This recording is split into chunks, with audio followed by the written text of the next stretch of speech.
Hey guys, it's Chris with the Gorilla Gunfighter, and today I got actually something really quite different and off the beaten path. Today we're going to set up carnivorous plants.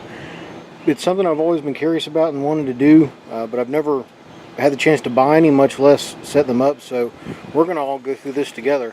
I've actually had these plants for about 3 weeks now. I got them at Lowe's. There's your Venus flytrap.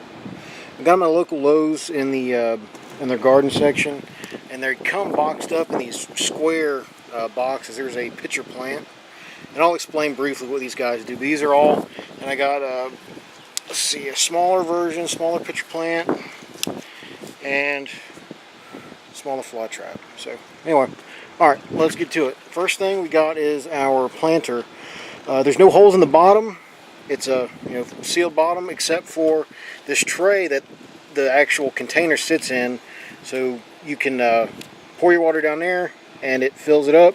That's what you need. And these guys are swampy, boggy plants. They do not like dirt, rich soils, anything like that. Low nutrient or nutrient poor soil or medium, and high acid content. So this is just long leaf or long vine sphagnum moss, and that's what they prefer. So that's what we're using. And I just picked this up at, I think it was Home Depot, and it was like three or $4. The plants are kind of expensive, like $8 or $9 a piece, but it's something cool. It's just one of those things. So first thing I did was break open some of this stuff, and actually I think I might have enough in there for right now. We'll go ahead and we'll take our plants and take them out of the containers we have them in and plant them in here. So let's go ahead and do that. Okay, make sure I get everything in focus for you guys. Alright, cool. I'm going to start with this little dude. Just kind of work it around, I guess. Just like that, it comes out. Make him a hole. Sort of looks good to me. And then our pitcher plant. Now, I guess while I'm doing this, I'll explain a little bit about what the plants do exactly. And with the Venus flytraps, they have the the trap, which has these little hairs in it called trigger hairs. When something, insect of some kind, hits those hairs enough times, it'll trigger the trap to close. And they don't always slam shut. Usually the smaller the trap, the slower it'll close, or the more immature the trap. So it's kind of like that. And so when they get something in there, a bug or whatever, like I said, it has to hit those trigger hairs just enough times so the trap doesn't close with nothing in it. If it does that, it expends a lot of energy to close the trap, try to digest, but there's nothing in there, so it has to open the trap again. It uses a lot of energy for that. So no bueno on closing with an empty trap. We're going to scoot this dude over a little bit. I've never been much of a green thumb kind of guy, so we're going to see how this turns out. Now we got our bigger fly trap. It's got a couple different heads on it. And the area I'm in right now is the Texoma area. I'm in Wichita Falls, Texas, which is real close to the Oklahoma border.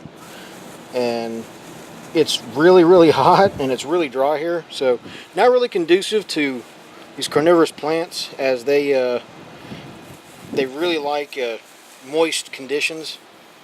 I'm gonna have to cram some stuff in here. But if you keep it real boggy, give them a lot of water, then they should be just fine. And the water is real specific for these dudes. You can't just use bottled water. You have to use a real specific purifier distilled water. If use bottled water, it's got some other additives in there.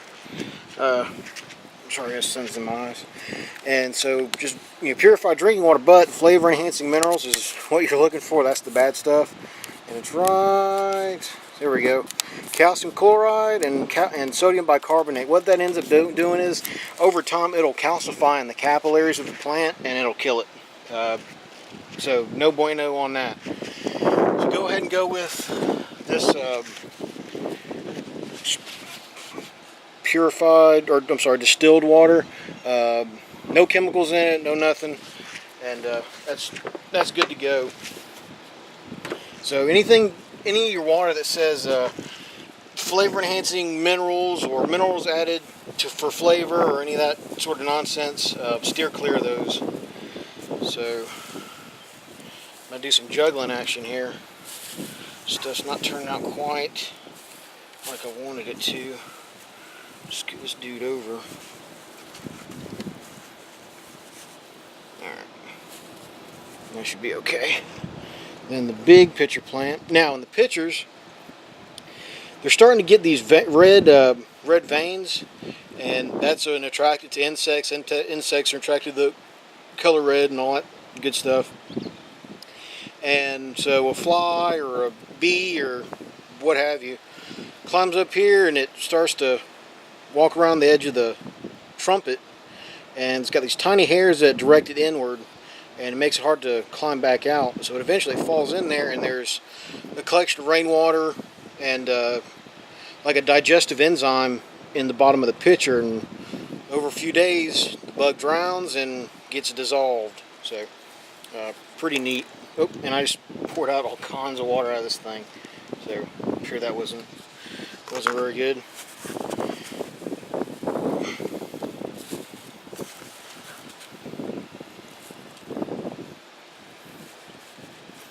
Alright, there we go.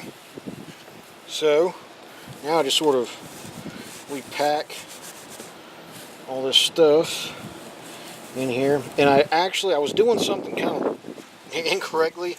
When I originally got these dudes, I was feeding them, I don't know, every 2 or 3 days. If the traps were open, then, well, they must be hungry. It doesn't quite work that way. As much as you want to treat them like an animal, you really can't. Feed them once every 2 weeks is sufficient, but keep them outside. And that's what worried me out here, is just it being so dry and complete opposite of the climate they're used to. That I was like, these dudes are gonna be goners, and it's all that money down the drain. But 3 weeks, they seem to be doing fairly well. You just got to make sure you keep them moist and keep them outside so they can catch bugs and do their thing. So the only real problem I've come across with these so far, as far as the insects go, is grasshoppers have been like swarming all over here. I don't know if they're having a plague this time of year or something, but they're everywhere. And dude, they've been trying to massacre my fly traps. So anyway, alright, that's good for that for right now. I'll just get some water action going in here.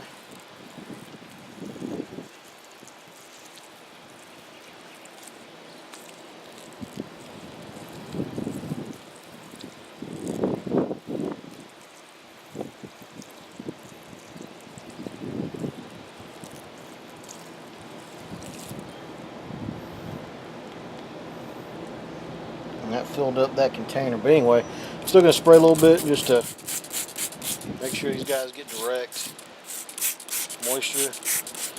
And I was reading up on these, and the cool thing is, they can survive floods, like being completely immersed in water for, I want to say it said several weeks, which is pretty impressive. Fairly sturdy as long as they stay moist. They can survive a light freeze. I'll go ahead and shoot a little bit of water in the pitchers.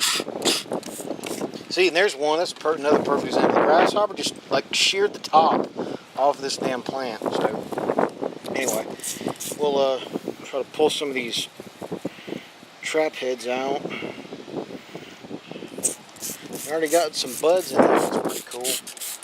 But we'll spray these dudes down. Hopefully I didn't get any water on the camera. Now it looks good. Anyway, that will just about wrap that up. So, any of you guys that are wanting to get into some carnivorous plants, you know, it's not as hard as you think.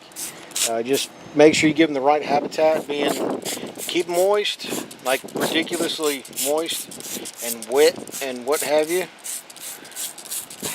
and sit them outside. The brighter it gets, the more sun they get, the better.